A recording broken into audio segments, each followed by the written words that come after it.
Hey everybody, welcome back to my channel. So today we are gonna begin with the next series of NCRTs.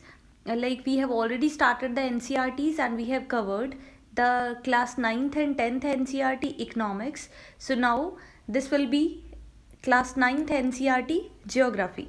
So let's begin with, देखो इस video में आपको animations मिलेंगी, ज़्यादा clarity होगी, तो आप ध्यान से देखें इस वीडियो को. अगर फिर भी आपको कोई डाउट लगे तो आप कमेंट सेक्शन में पूछ सकते हैं. आज हम बात करेंगे इंडिया के बारे में. This is the part 1 of this chapter, India and it's size and its location. तो कुछ ऐसा है हमारा इंडिया, हमारा भारत महान, हमारा प्यारा भारत दिखने में कुछ ऐसा है. चलो अब हम बात करते हैं धीरे धीरे कि इसके बारे में. Very first thing is India size and location. देखो जो इंडिया है ये एक बहुत पुराना सिविलाइजेशन है पूरे वर्ल्ड में. ठीक है, हमारी इकॉनमी में बहुत सारे सोशल चेंजेस आए हैं, इकोनॉमिक चेंजेस आए हैं. लेकिन अगर हम लास्ट 50 to 60 ईयर्स की बात करें, अगर हम 1991 के बाद की बात करें, न्यू इकोनॉमिक पॉलिसी के बाद, तो हमारे इंडिया में बहुत ज़्यादा चेंज आया है, ड्रास्टिक चेंज आया है. वो चेंज क्या है? India has become the fastest growing nation. तो हम बहुत सारे ऐसे इंटरनेशनल ऑर्गेनाइजेशंस हैं जिनका हम मेंबर हैं. आपको पता होगा जो पहले G8 था अब G7 हो गया है, तो उसमें भी इंडिया को इंक्लूड करने के लिए प्लानिंग चल रही है क्योंकि इंडिया एक फास्टेस्ट ग्रोइंग कंट्री है. तो अब हम बात करेंगे कि इंडिया का साइज़ एंड लोकेशन क्या है. देखो जिस कंट्री में हम रह रहे हैं हमें पता तो होना चाहिए कि हम किस लोकेशन में हैं. मीन्स अगर हम देखें स्पेस से इस अर्थ को, द ब्यूटीफुल प्लेस एवर, तो हम कहाँ पे हैं, हमारा भारत कहाँ पे है, तो ये हमें पता होना चाहिए.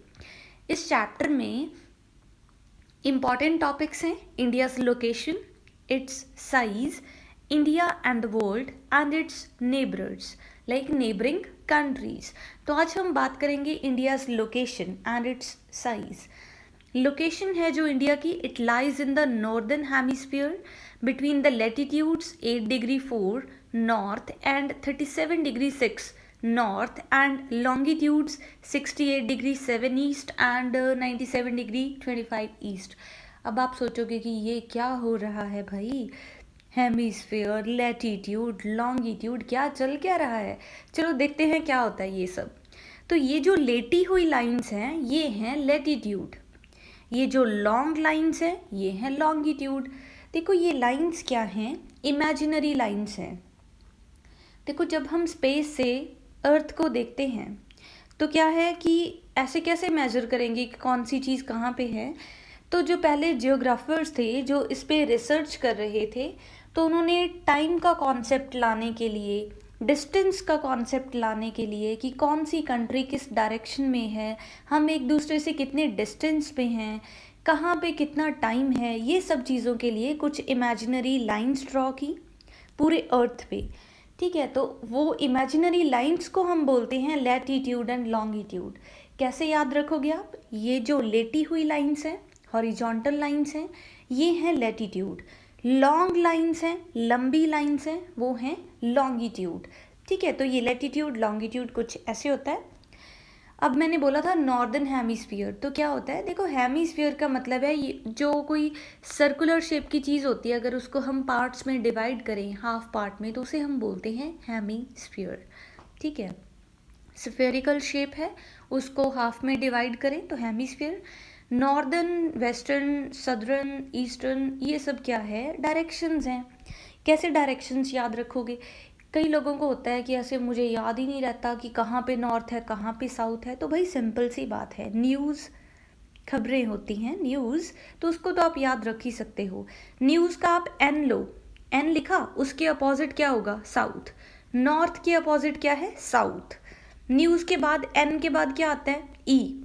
ई लिखा राइट हैंड साइड पे, उसके अपोजिट क्या होगा? वेस्ट. तो कन्फ्यूज़न ख़त्म.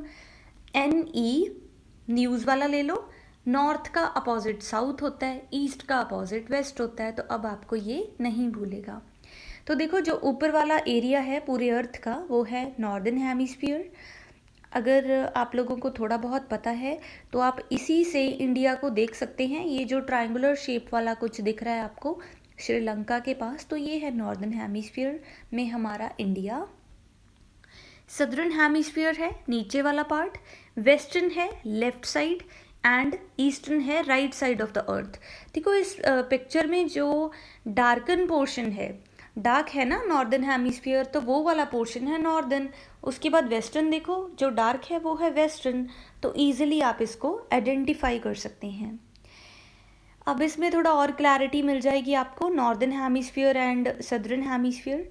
अब देखो नॉर्दर्न हेमिस्फीयर में हमारा इंडिया है, जिधर PHSPH लिखा हुआ है नॉर्दर्न हेमिस्फीयर का, वहाँ पे हमारा इंडिया है। ठीक है, इसके नीचे लाइक इक्वेटर होती है एक, ये इमेजिनरी लाइन है, इक्वेटर 0 डिग्री पे है। डिग्रीज मेंशन की हुई हैं। देखो ये जो स्फेरिकल शेप है, हम इसको 360 डिग्री भी बोल सकते हैं। अगर हम इसको 4 पार्ट्स में डिवाइड कर दें तो वो बन जाएगा 90 डिग्री, 90 डिग्री, 90 एंड 90 डिग्री। तो 1 डिग्री में 4 मिनट का डिस्टेंस होता है। मीन्स जैसे जैसे हम 1 डिग्री मूव करेंगे तो 4 मिनट का डिफरेंस आएगा टाइम में। ठीक है, अब देखो ये जो मैंने अभी बोला इक्वेटर, इसके बारे में थोड़ा देख लेते हैं। अच्छा एक चीज़ और, जब हम छोटे थे, जब मैं छोटा बच्चा था तो बड़ी शरारत करता था, ऐसा कुछ नहीं। जब हम छोटे थे एक पोएम देखते थे, सुनते थे, मम्मी की रोटी गोल गोल, पापा का पैसा गोल गोल, ये गोल वो, सूरज गोल गोल, चंदा मामा गोल गोल, सारी दुनिया गोल गोल। अरे भाई ऐसा कुछ नहीं है, सारी दुनिया गोल नहीं है। देखो ये जो हमारी अर्थ है ये एक्चुअल में राउंड शेप नहीं है। जी हाँ, ये इक्लिप्टिकल शेप में है। आप देखो जो पोलर रीजन है ऊपर एंड नीचे वाला जो एरिया है वो थोड़ा लाइक फ्लैट है, पूरा राउंड शेप में नहीं है, फ्लैट है। अगर हम दोनों साइड से देखें, राइट एंड लेफ्ट साइड, तो कुछ बल्ज है, थोड़ा बाहर निकला हुआ हिस्सा है। तो ये क्या है, कुछ ऐसी शेप है, ओवल शेप है आप कह सकते हो, इक्लिप्टिकल शेप है आप ऐसे बोल सकते हो, लेकिन ये पूरी तरह से राउंड नहीं है। ठीक है, चलो अब आगे बढ़ते हैं। अच्छा जो अर्थ है उसको इमेजिनरी लाइन में 2 पार्ट्स में डिवाइड किया गया। सेंटर में जो लाइन है 0 डिग्री पे, उसको हम बोलते हैं tropic of cancer. Sorry I am extremely sorry, this is equator. 0 degree है जो, वो है इक्वेटर। ओके, उसके ऊपर 23.5 डिग्री में है ट्रॉपिक ऑफ कैंसर। ठीक है, अब आप ध्यान से देखो, वाइट डॉट है यहाँ पे एक, वो है हमारा इंडिया। एंड जो ट्रॉपिक ऑफ कैंसर है वो इंडिया से पास होती है। ठीक है, tropic of cancer passes through the Indian states. ये भी मैं आपको एक ट्रिक के साथ बताऊंगी कि कौन कौन से स्टेट्स में से ट्रॉपिक ऑफ कैंसर पास होती है। इस आप चाहे 9th में हो, चाहे आप UPSC PPSC कौन सा भी स्टेट PCS एग्ज़ाम की प्रेपरेशन कर रहे हो, या फिर कोई भी कंपैटिटिव एग्ज़ाम, तो भाई उसमें पक्का एक क्वेश्चन आता है कि कौन से स्टेट में से ट्रॉपिक ऑफ कैंसर पास नहीं होती या फिर पास होती है। तो आपको कैसे पता चलेगा वो मैं आपको ट्रिक के साथ बताऊंगी नेक्स्ट वीडियो में। अभी तो नहीं, अभी तो आप बेसिक्स सीखो कि ये सब क्या हो रहा है। इंडिया के बारे में देखेंगे कौन कौन से स्टेट्स हैं, फिर ही आपको पता चलेगा। तो 0 डिग्री पे है इक्वेटर, उसके ऊपर है ट्रॉपिक ऑफ कैंसर एंड नीचे है ट्रॉपिक ऑफ कैप्रिकॉर्न। एंड जो हमारा इंडिया है उसमें से ट्रॉपिक ऑफ कैंसर पास करती है। ठीक है, इक्वेटर नहीं एंड ट्रॉपिक ऑफ कैप्रिकॉर्न भी नहीं, क्योंकि हम नॉर्दर्न हेमिस्फीयर में हैं। अच्छा एक चीज़ और, ये मैंने अभी आपको बताया कि जो अर्थ है that is not particularly round in shape. एक चीज़ और है कि ये जो अर्थ है ये ऐसे सीधे नहीं है, this is tilted. Tilted means एक साइड पे थोड़ा झुकी हुई है, एक साइड पे टिल्ट है, ऐसे है। ठीक है, आप देख सकते हो पिक्चर में, बाकी आगे एनिमेशन के साथ भी आपको बताऊंगी। जिस पॉइंट पे ये घूमना स्टार्ट करती है उसको बोलते हैं हम एक्सिस, साउथ पोल में है जो, लाइक यहाँ पे रीजन है ना अंटार्कटिक सर्कल आप देख सकते हो, ऊपर है नॉर्थ पोल, आर्कटिक सर्कल। कैसे डिवाइड करोगे आप, फिर से इसी पिक्चर पे आते हैं। 0 डिग्री इक्वेटर, उसके ऊपर ट्रॉपिक ऑफ कैंसर, उसके ऊपर आएगा हमारा, आप यहाँ से देखो इक्वेटर के ऊपर क्या है, ट्रॉपिक ऑफ कैंसर, उसके ऊपर है आर्कटिक। ठीक है, एंड आर्कटिक के ऊपर है नॉर्थ पोल। इक्वेटर के नीचे है tropic of Capricorn and tropic of Capricorn के नीचे है जो हमारा सदर्न हेमिस्फीयर में है वो क्या है, अंटार्कटिक सर्कल, एंड उसके नीचे है साउथ पोल। ठीक है, देखो नॉर्थ पे नॉर्थ पोल होगा, साउथ पे south pole, simple. Tropic of cancer 0 degree के ऊपर है, 23.5 डिग्री पे, and tropic of Capricorn equator के नीचे है, ऐसे याद रख लो। एंड जो ट्रॉपिक ऑफ कैंसर है वो इंडिया से पास करती है। ठीक है, तो इंडिया के कुछ रीजन्स में आपको पता होगा बहुत ज़्यादा गर्मी होती है, तो उसके बारे में बात करेंगे। बारिश कैसे हो जाती है, गर्मी क्यों होती है, दिन क्यों बनते हैं, दिन और रात ही क्यों है, ऐसे कौन से एरिया हैं जहाँ पे रात ही नहीं होती। बहुत सारे फैक्ट हैं जो हम डिस्कस करेंगे, पेशेंस रखें, ध्यान से बस सुनते रहें। ठीक है, चलो आगे देखते हैं। अच्छा, आपको क्लियर हो गया कि ये जो अर्थ है वो अपने एक्सिस पे थोड़ी टिल्टेड है। अच्छा, अब इस एनिमेशन को ध्यान से देखो, अर्थ रोटेट कर रही है। देखो, एक होता है रेवोल्यूशन, एक होता है रोटेशन। अभी हम बात करेंगे रोटेशन की। जो रोटेशन है वो अपने एक्सिस पे होती है, अर्थ अपने एक्सिस पे घूमती है, उसको हम बोलते हैं रोटेशन ऑफ अर्थ। टिल्टेड है, रोटेट कर रही है, एंड सन की लाइट जिस एरिया पे होगी वहाँ पे डे होगा, एंड जिस एरिया में सन की लाइट नहीं जा रही वहाँ पे नाइट होगी। ध्यान से समझो कैसे। लेफ्ट हैंड साइड पे इनकमिंग सोलर रेडिएशन कहाँ से आएंगी, फ्रॉम द सन। तो सूरज से जो रोशनी आ रही है, अब देखो धरती तो घूम रही है, घूमते घूमते जब इंडिया सोलर लाइक सूरज के सामने आ जाता है, जो ये जो हाफ पार्ट सूरज के सामने आ जाता है, तो वहाँ पे दिन होता है, और जो इसके पीछे वाला हिस्सा होता है उसमें रात हो जाती है। ठीक है, तो ऐसे ही होता है, डे नाइट भी कुछ ऐसे ही बनते हैं। और एक चीज़ याद रखें, अर्थ पूरी तरह से राउंड नहीं है, इक्लिप्टिकल शेप में है, अपने एक्सिस पे ये घूमती है, इसको हम रोटेशन ऑफ अर्थ बोलते हैं। और ये टिल्टेड है, ऐसे बिल्कुल स्ट्रेट नहीं है, टिल्टेड है थोड़ा। ओके, नेक्स्ट अब हम बात करेंगे थोड़ा लोकेशन के बारे में। ये भी थोड़ी एनिमेशन है, तो इसमें साइक्लोन की बात, साइक्लोन दिख ही रहा होगा आपको, बे ऑफ बंगाल में कैसे साइक्लोन्स आ रहे हैं। बात करेंगे इसके बारे में भी, इंडिया में साइक्लोन्स कैसे आते हैं, क्यों आते हैं, ये सब। उससे पहले आप देखो, ये है हमारा प्यारा Bharat, India, proud to be an Indian. तो देखो, इंडिया के जो नीचे वाला ट्रायंगुलर रीजन है, ये वाला, इसको हम बोलते हैं पेनिनसुला। पेनिनसुला का मतलब होता है वो वाला एरिया जिसके 3 साइड्स से वाटर है। ठीक है, उसको हम बोलते हैं पेनिनसुला।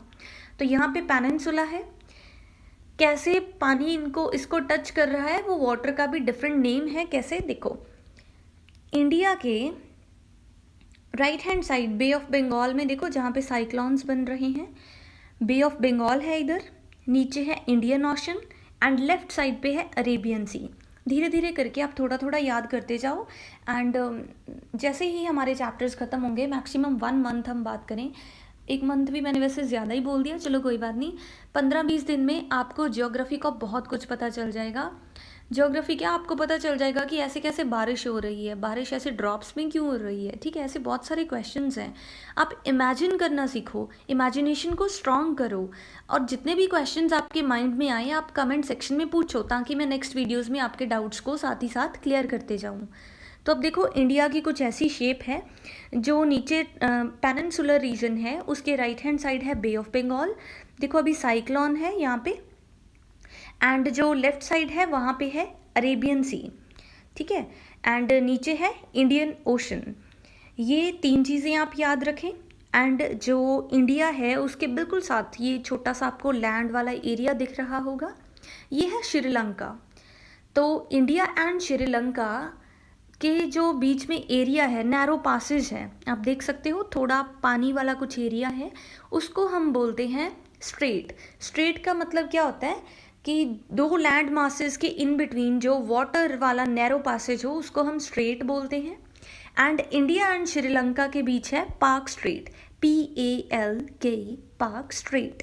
ओके, चलो जी, ये हो गया पेनिनसुलर रीजन, तो आपको ये भी क्लियर हो गया होगा।